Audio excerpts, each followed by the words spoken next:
The leg-trembling curse.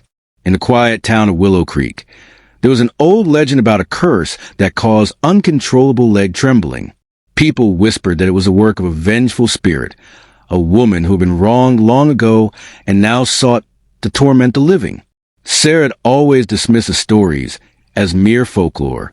But one evening, as she sat alone in her house, she felt a sudden chill. Her leg began to tremble uncontrollably. At first, she thought it was just a muscle spasm, but the trembling persisted.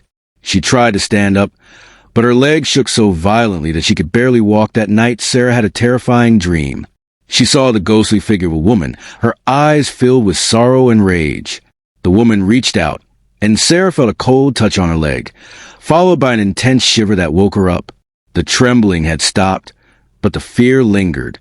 Days passed, and the trembling came and went.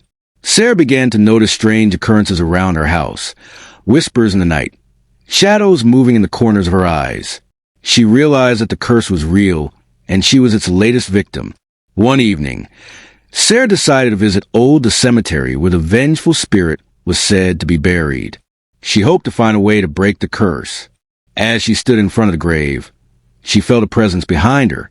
The trembling started again, more violently than ever. She turned around and saw the ghostly figure of the woman, her eyes pleading for understanding. In a moment of clarity, Sarah realized that the spirit was not seeking revenge but justice. She promised to uncover the truth about the woman's tragic past and make amends. The trembling stopped and the ghostly figure faded away.